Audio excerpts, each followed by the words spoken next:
तो इस बारे में थोड़ा बहुत पढ़ने के बाद मुझे पता चला कि पॉलिटिक्स एक स्पेक्ट्रम है। जैसे ऑटिज्म एक स्पेक्ट्रम है, वैसे ही पॉलिटिक्स भी एक स्पेक्ट्रम है।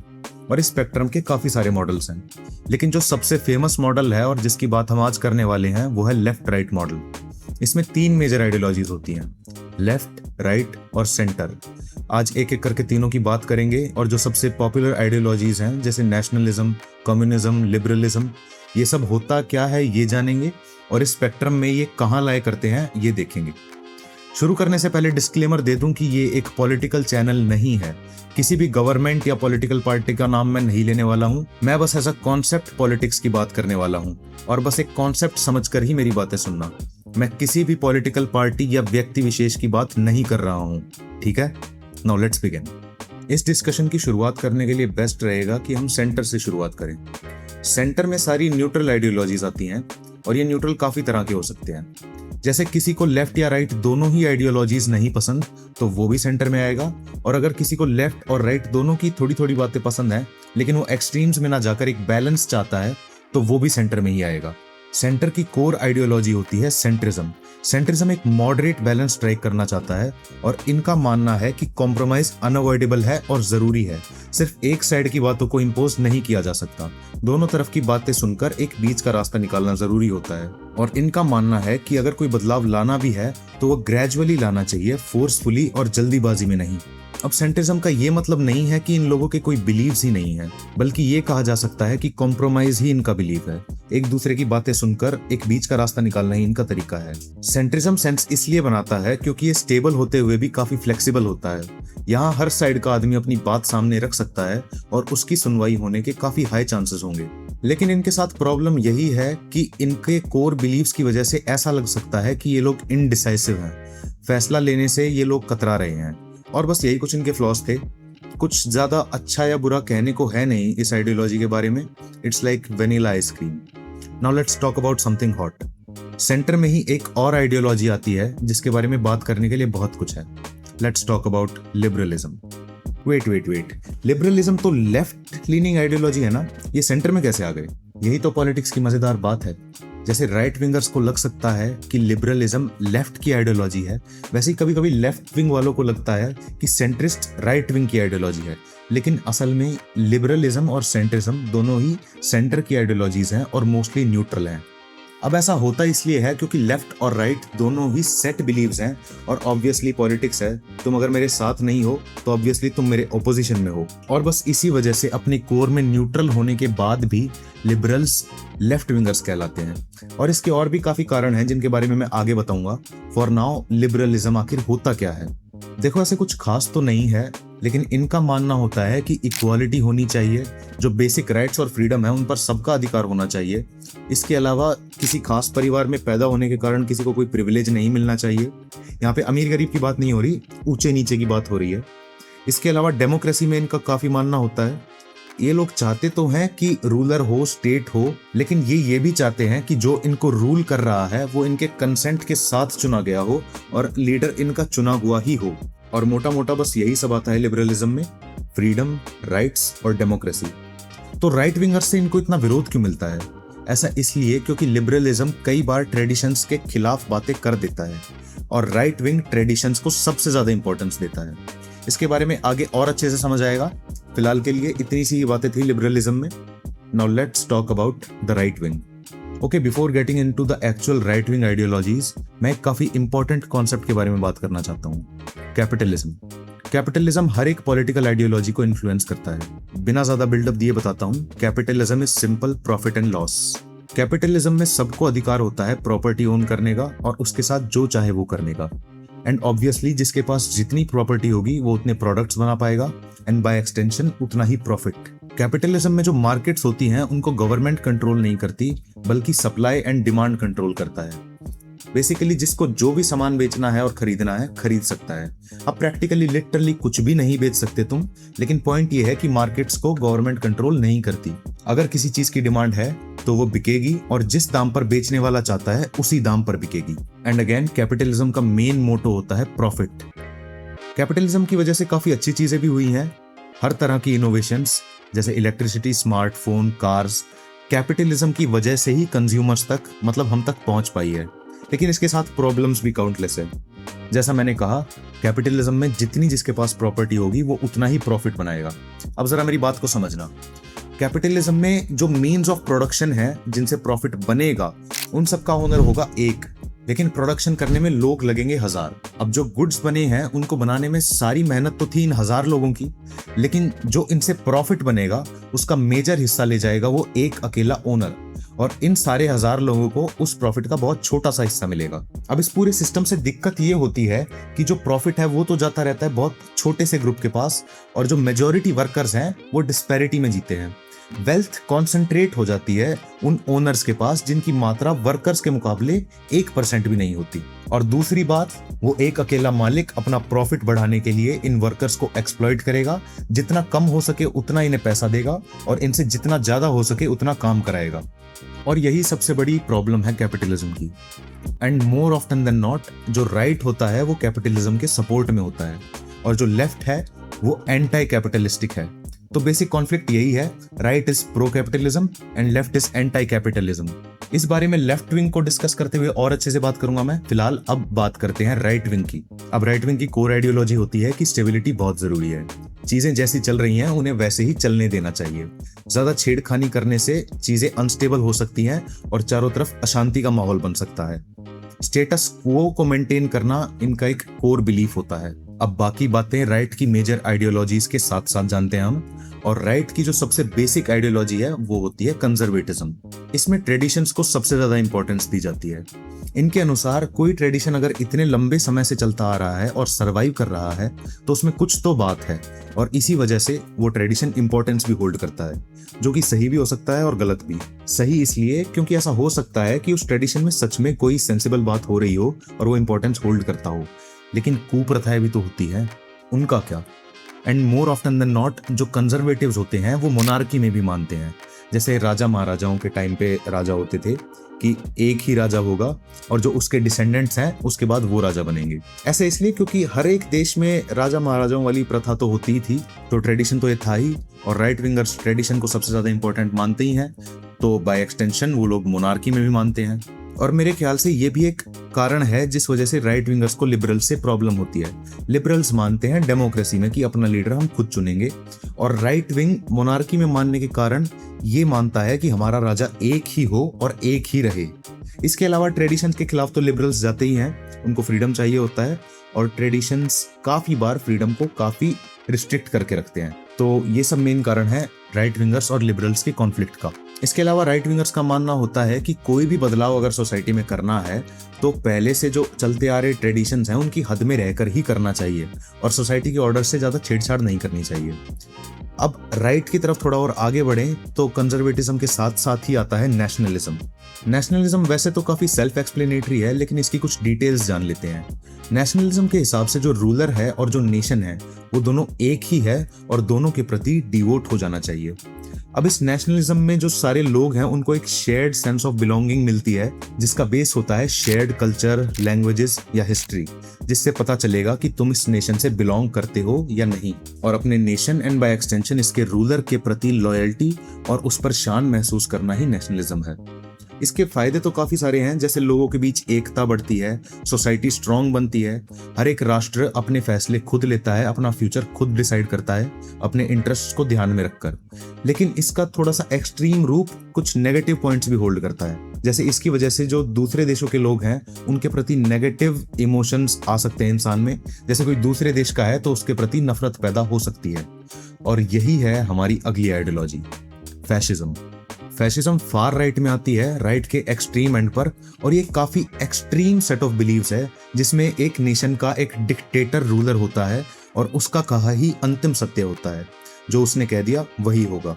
इसमें एक बहुत स्ट्रॉन्ग मिलिट्री होती है और जो फैशिस्ट रूल के खिलाफ होते हैं उनको बहुत ही फोर्सिबली और ब्रूटली सप्रेस किया जाता है। इसके अलावा इसमें नेशनल आइडेंटिटी को बहुत स्ट्रॉन्ग माना जाता है और एक परसीव्ड एनिमी बना दिया जाता है, जिससे अस वर्सेस देम की एक फीलिंग जगाई जा सके, और मासेस में इस परसीव्ड एनिमी के प्रति हेट भरी जाती है। ये परसीव्ड एनिमी कोई भी हो सकता है, किसी दूसरे रिलीजन के लोग, किसी दूसरे देश के लोग, किसी माइनॉरिटी के लोग, इमिग्रेंट्स, कोई भी। और इस सब की वजह से काफी बुरी चीजें जन्म लेती हैं, जैसे टारगेटेड वायलेंस किसी स्पेसिफिक ग्रुप के प्रति, बेशक इस ग्रुप ने कुछ किया भी ना हो, और ज्यादातर इस ग्रुप ने सच में कुछ किया भी नहीं होता, बस एक परसीव्ड एनिमी बना देने के कारण इस ग्रुप को वायलेंस और हेट का सामना करना पड़ता है। बेसिकली ये आइडियोलॉजी बिल्कुल भी फॉलो करने लायक नहीं है, इससे सिर्फ हेट और वायलेंस फैलती है। फैशिस्ट रूल कभी भी अच्छा नहीं होता। लेकिन ये सब एक्सट्रीम राइट था।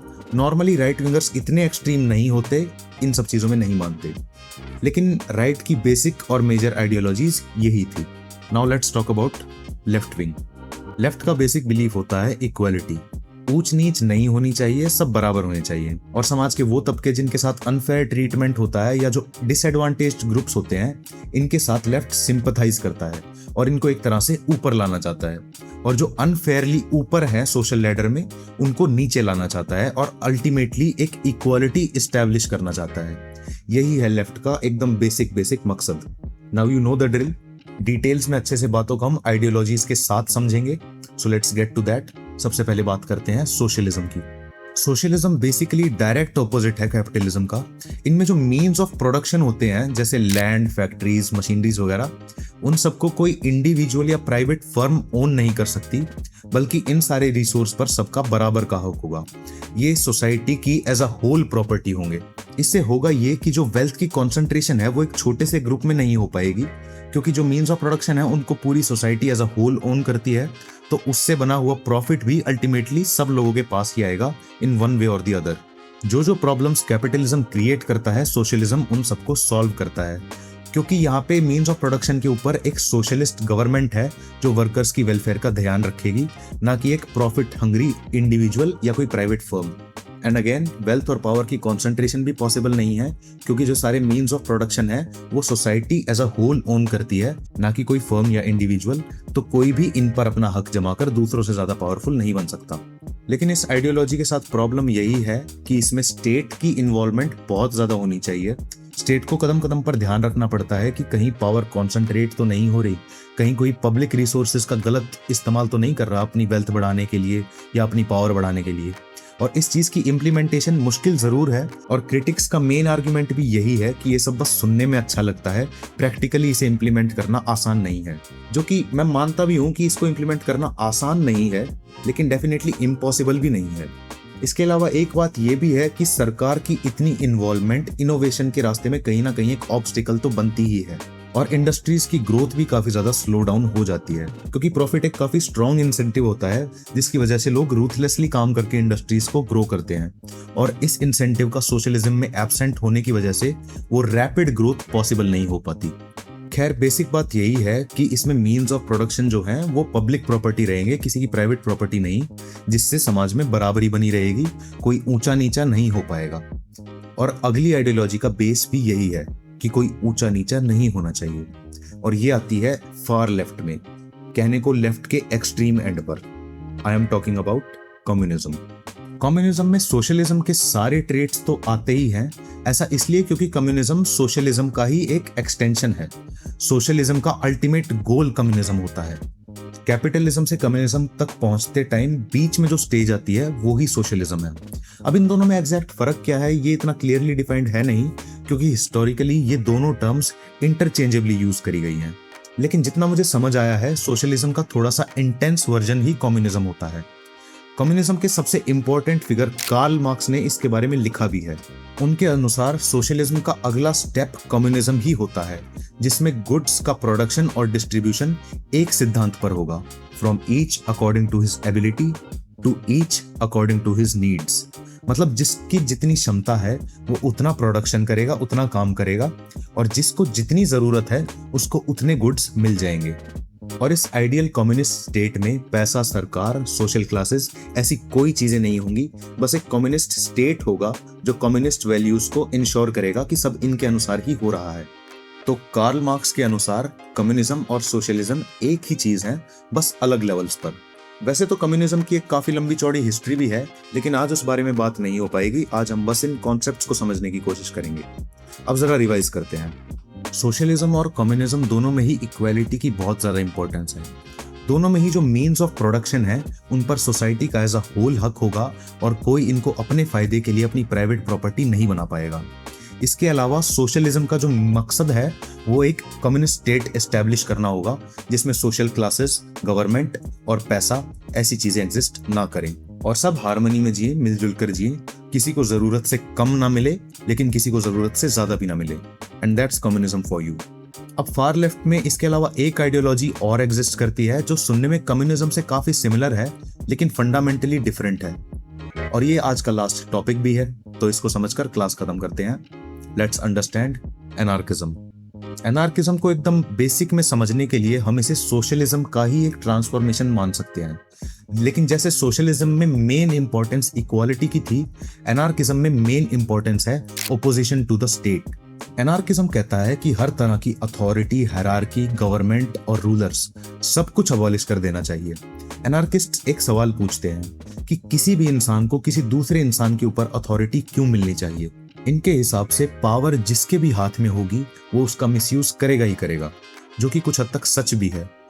इनका कहना है कि पावर को खुद को जस्टिफाई करना पड़ेगा कि क्यों हम किसी को अथॉरिटी दें अपने ऊपर गवर्नेंस करने की, क्यों हम किसी को इतनी पावर दें, जो कि नॉर्मल आर्ग्यूमेंट से एकदम उलट है। नॉर्मली हमें अपना फ्रीडम जस्टिफाई करना पड़ता है कि XYZ राइट्स क्यों सबको मिलने चाहिए, XYZ फ्रीडम किसी को क्यों मिलना चाहिए। लेकिन एनार्किज्म इस आर्ग्यूमेंट को फ्लिप करके पूछता है कि हम क्यों तुम्हें पावर दें हमें गवर्न करने की। एनार्किज्म स्टेट को अपनी पावर जस्टिफाई करने के लिए कहता है। अब इसका ये मतलब नहीं है कि एनार्किज्म चाहता है कि सबको फ्रीडम मिल जाए कि हाँ अब तो कोई रोक टोक है नहीं, अब क्राइम करते हैं और चारों तरफ तबाही मचाते हैं। हालांकि पॉपुलर कल्चर में एनार्किज्म की इमेज कुछ ऐसी ही है। हो सकता है कि प्रैक्टिकली एनार्किज्म में ऐसा हो भी, लेकिन एनार्किस्ट थ्योरी ना ही ऐसा चाहती है और ना ही इसमें मानती है, बल्कि एनार्किस्ट्स कहते हैं कि क्राइम का होना ही अथॉरिटी की वजह से है, और अगर इंसानों को नेचुरली डेवलप होने दिया गया तो उनकी नेचुरल इंक्लिनेशन को खिलने का मौका मिलेगा। नेचुरल इंक्लिनेशन मिलजुल कर रहने की, एक दूसरे का सहारा बनने की। एनार्किज्म मैन मेड लॉज और अथॉरिटी को खारिज करता है, और इनका मानना है कि एक सेंस ऑफ जस्टिस इंसानों में इनहेरेंट होती है, लेकिन ये अथॉरिटी इस रियल सेंस ऑफ जस्टिस के रास्ते में एक अड़चन बन जाता है। एनार्किज्म का मानना है कि लोगों को जबरदस्ती कोऑपरेट करवाने की जरूरत नहीं है, जबरदस्ती उन्हें पीस में रहने पर मजबूर करने की जरूरत नहीं है, बल्कि इंसान ये सब नेचुरली कर सकते हैं। लेकिन स्टेट और सिस्टम के रहते ये सब पॉसिबल नहीं है, और इन्हीं सब कारणों की वजह से गवर्नमेंट, स्टेट, अथॉरिटी, इन सब का एनार्किज्म पूरी तरह से खंडन करता है। अब एनार्किज्म के खिलाफ कहा जाता है कि अगर कोई गवर्नमेंट बॉडी जस्टिस इंपोज करने के लिए होगी ही नहीं तो चारों तरफ क्राइम फैल जाएगा और तबाही मच जाएगी। और इस पर एनार्किज्म का क्या कहना है ये मैंने बता ही दिया। एनार्किज्म इंसानियत पर भरोसा रखता है और कहता है कि हमें किसी अथॉरिटी की जरूरत नहीं है, बल्कि इंसान का नेचर है एक दूसरे के साथ गलत ना करना, और कोई करे तो उसे रोकना। लेकिन एनार्किज्म के हिसाब से इस सब के रास्ते में सबसे बड़ी बाधा गवर्नमेंट और अथॉरिटी ही होते हैं, और यही होता है एनार्किज्म। और इसी के साथ आज के हमारे सारे टॉपिक समाप्त होते हैं।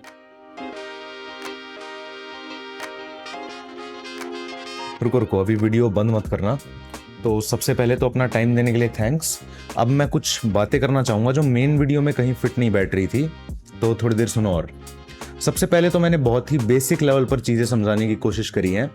जो एक्चुअल पॉलिटिक्स है वो बहुत ज़्यादा कॉम्प्लेक्स होता है, उसे समझाना और समझना दोनों ही काफ़ी मुश्किल काम है। Like for example conservatives, liberals, nationalists और भी काफ़ी सारी आइडियोलॉजीज पूरे स्पेक्ट्रम में लेफ्ट और राइट कहीं पर भी एग्जिस्ट कर सकती हैं।